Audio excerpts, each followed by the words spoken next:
I've already filmed this, but I'm gonna film it again because I did not make sense on my last video, so I'm gonna redo it. But today, can you hear my mum? She's so loud. Today I am talking about my autism diagnosis. It feels so weird to say that actually out loud because I feel like I haven't said it. I definitely have to my friends, but I just don't think I've actually said it really out loud. But here I am. I'm autistic. I always have been, and it's always been, quite frankly, fucking obvious when I was younger. But because women are highly masking, people don't pick it up. So today I'm going to be going on about like what I was like when I was younger, the signs that were there, what it's kind of like coming to terms with that you need a diagnosis. You don't have to have one, but like maybe that you want one, and then coming to terms with actually getting the diagnosis results. So yeah, I'm going to top up my lipstick because she's looking a little bit worse for wear, and then we'll be back. Lipstick is looking a bit better. So when I was younger, I was born in November 2006. I'm 18, I'm almost 19. Well, in like 6 months or something like that. Oh my god, in like 5 months. That's crazy. Okay, let's go. Since I was younger, always had signs that I had autism, or so I call it. I'm trying to make this funny, but it shouldn't be, but it can be actually. Doesn't matter. I was a very shy child. I was a selective mute. Everyone used to say like, she doesn't talk. Like if you tried to speak to me, I wouldn't talk. The only people that I really talked to were my cousins Grace and Eliza and my best friend Abby in primary school. I didn't speak to really anyone else. Obviously like my sisters and my mum, but that was it. I did not speak to anyone else really. I was seemingly shy, and like now what I've learned is that I was definitely a selective mute. If there was any loud noises, I'd go like this and I would hide. I was a very emotional child. I had obsessive behaviours. I would watch films over and over again every single day. I knew everything about my favourite films, which were Avatar, Harry Potter and Snow. I was just saying that they were my favourite films and I knew everything about them. And I think my mum definitely questioned it, my sisters definitely questioned it, but it just wasn't really brought up to the doctors because I don't think a lot of research was done about it in the early 2010s. It just wasn't. I've always stimmed, and if you don't know what that is, I'm going to put a video over the top of this, which is basically just what I've done since I was younger. Like the Grinch's person. I also jump around as well. Like I jump, like if I get excited I kind of like hop and I jump and I run around, and I do this with my hands and I do this and I don't notice that I'm doing it until I'm done. I've punched a hole in my wall and I was just excited. If I'm listening to music, I'll do this because I'll create fake scenarios in my head, and I've always done that. It's like facial stimming as well. Like if I can't stim because I'm masking around, like, you know, my throat's getting really tight now. I can feel like the anxiety talking about it.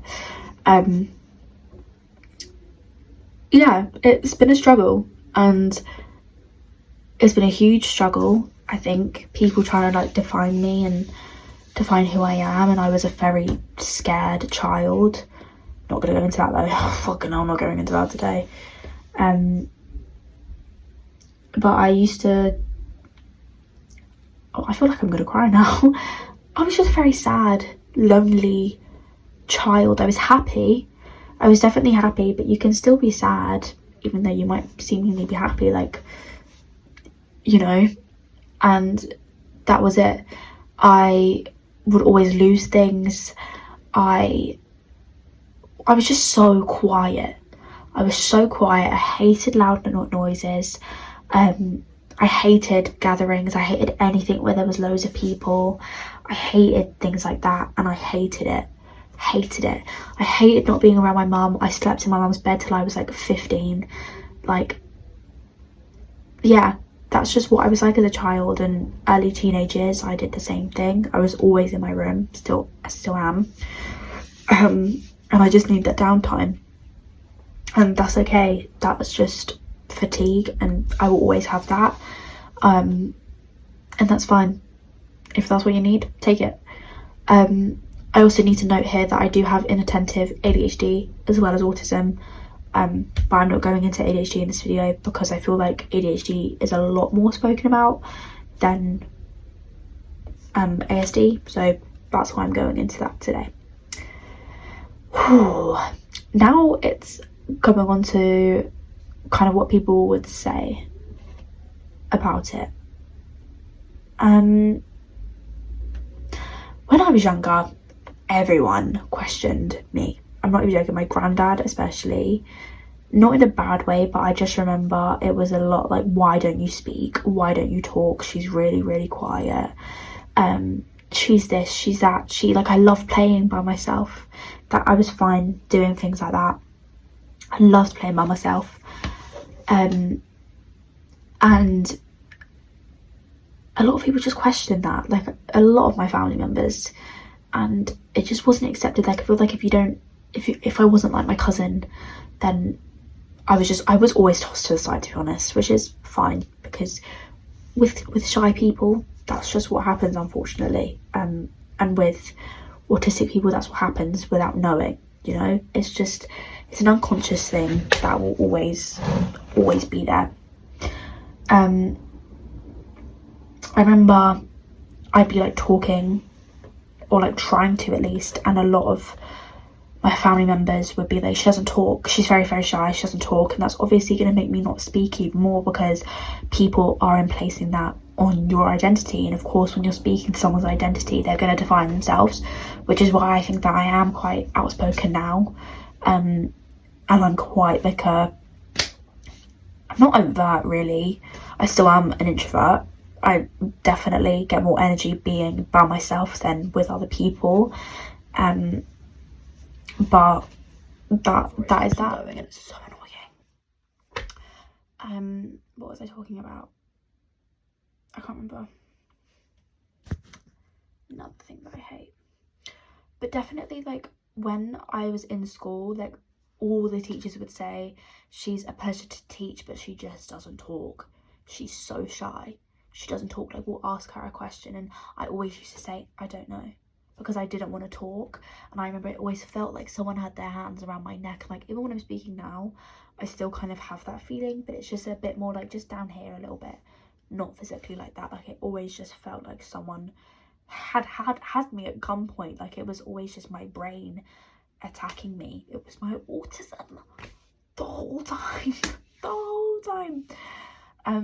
I'm ADHD, but it's mostly the autism. I love saying it's mostly the autism. It's really bad. This is my new stem. But saying that, as I kind of got older, I've definitely got like a lot more confidence. I think because I'm a lot more self-aware now, because like I kind of just realized like this time last year I'm definitely autistic, and ever since then happened, I was just like outspoken, loud in class. Like I was like a really loud person to be with in class, really. And I didn't care. I really didn't care. And I also think that has something to do with my friends as well, because let's not talk about it, but school for the school from like mid-secondary school to like year 12 was horrendous for me, but maybe we'll go on to that in a different time. Partly my fault when I was like in year 10, but definitely not my fault in year 11 and 12. Not my fault. But what was I talking about? I can't fucking remember. Yeah, school was just a bit of a ball ache. I hated going, and I don't care. I actually loved my school life in my college that I've just finished now, but before that, get me out. I hated it there. I hated it there. Hated my secondary school. Okay, now it's time for coming to terms with autism. God, I actually need to shut up. I think I genuinely was about 14 when I started questioning my behaviours. I remember there was this sleepover with like a bunch of girls, and I was so quiet. I literally would just be like this in the corner. And I remember I was just so quiet, and I was like, why can't I like interact like these girls are interacting? But I also think that it was just the wrong space. They were the wrong group of girls. And I always say, trust your instincts, trust your instincts. And I have really, really good instincts, and when I don't trust them, I like immediately like just become this like weird person who's just miserable to be around, because I'm just like, I don't feel comfortable. So trust your instincts and get the fuck out when you want to, okay?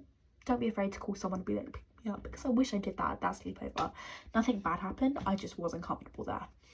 And I remember looking it up and it was like autism, and I was like I'm not autistic, because obviously you have this narrative around what autism is, and then when you look that up and you see like you're probably autistic, I was like, no. Like, and when I saw that this, like when I go like this and I rock back and forward, and then when I talk to myself storage, but when you talk to yourself for like 4 hours in the night, you know, you do question what the fuck is wrong with you. And I was just like, nah, it's just my ADHD, I don't have autism.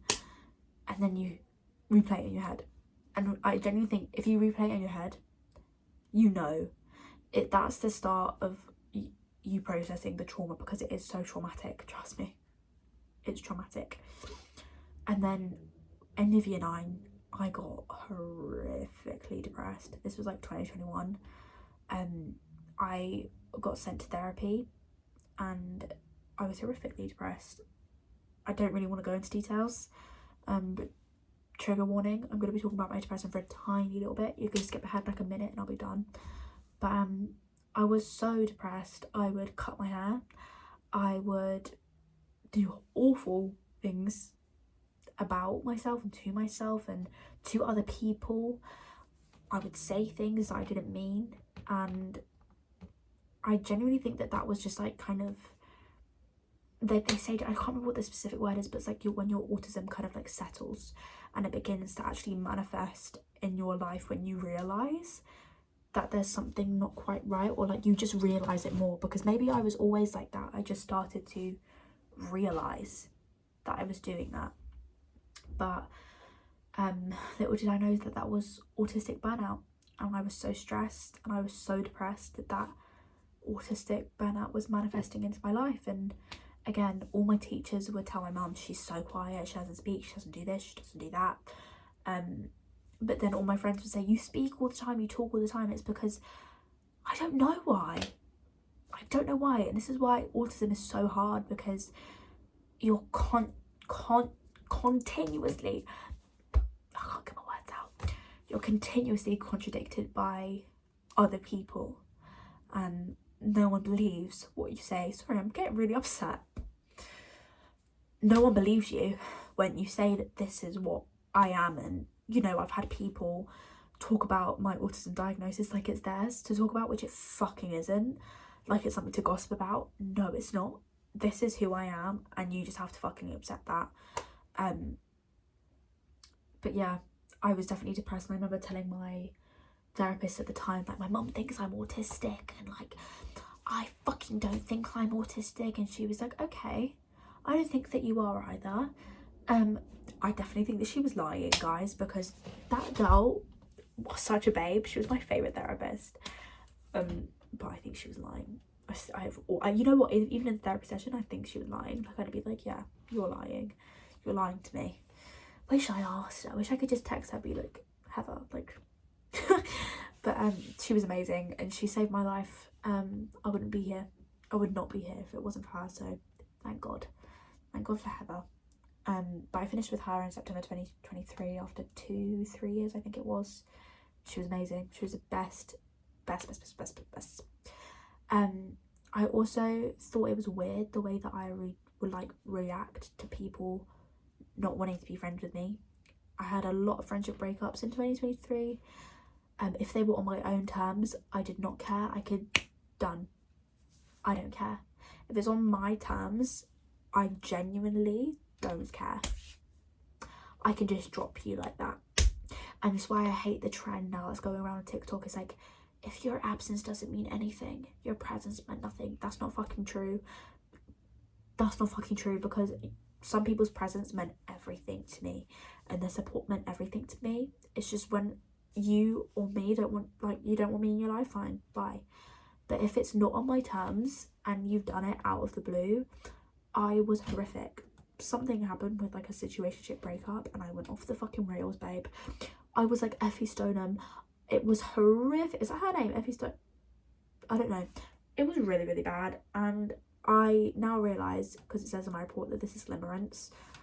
Basically when I just love so deeply that, yeah, it's just really, really hard for me. But yeah, I got over that like a year ago, or so ago. But I think it was just because of like the initial like rejection, like it's RSD, it's rejection sensitivity, and that's another thing that's connected to ADHD and autism, because I have both. I'm basically fucked.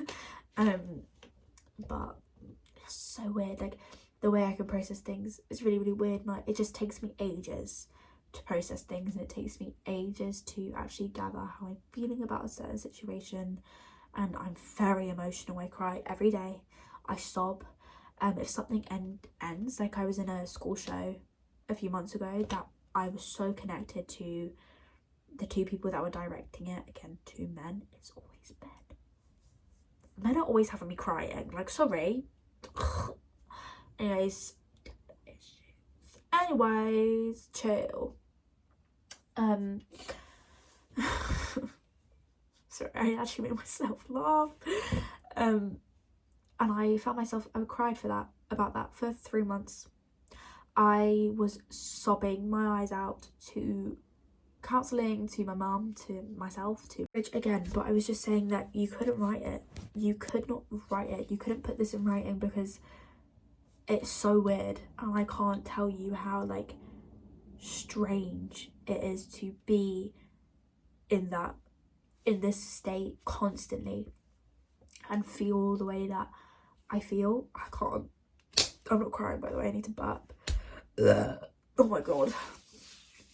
I don't know if I'm gonna keep that in. But yeah, it's so weird. It's really weird, and I feel I can't really describe it. I need like a list, or like you guys can ask questions in the little box, whatever, the comment section, and you can write what you want to know. But yeah, so when I asked my mum in October 2024 to hopefully help me pay for a diagnosis, she said of course I will do that. So she did, and we found RTN Diagnostics, which I don't fucking recommend. If you want to know about that, then I'll tell you, but it was awful.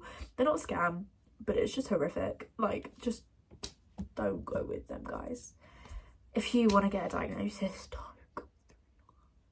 find another one. Don't go through RTN. Don't go through RTN. 7 months for a diagnosis, that, like, for private, that's horrific. It should take 3, at a push 4. Like, it was really bad. What was I saying? I don't know what I was saying. The like leading up to the actual assessment, when you're like face to face or like over Zoom with someone, they send you loads. Oh, that's because I opened my legs. They send you loads of questionnaires, just asking you certain things. They ask you about like your childhood. You have to have a reference. So like I've got my mum, and they send her a form. It takes like 3 hours to fill it out. It's really, really long. They ask you questions. It's usually like always, sometimes, partly, no, never, things like that, which I think is sometimes really annoying, because it's like, yeah, I do that, but I don't know if I sometimes do that, because it's a bit more than sometimes, but I don't always do that. And then sometimes it's like I don't never do that, and I don't not always do that, you know. It's just a bit annoying. So you kind of just have to be like yes or no, really, which I found the most helpful. But they test you for other things as well, like in it. So like depression, I came back severely depressed. Anxiety disorder, which I already knew I had anyways, so that didn't really help. But the depression one did shock me, because I feel like I can tap into that and feel that I'm not severely depressed. Maybe a little bit, but not severely. I don't think so. I scored 21 out of 9, which is a lot, which is a fucking lot. But in the actual assessment, when you're like over Zoom, they just basically read you the whole thing with you, but they just see how you interact. And she said through the 3 hours I was talking to her, I was rocking back and I was really talking with my hands and I was playing with my hair and I wasn't looking eye contact with her. And I can look eye contact with you guys because I'm looking at myself and I want to know what I look like. That's what I've been doing the whole time. Guys, I'm editing this on my laptop. Basically, the rest of my vlog has been lost. But that was my vlog. I'm going to be doing another one because there was like 20 more minutes of footage.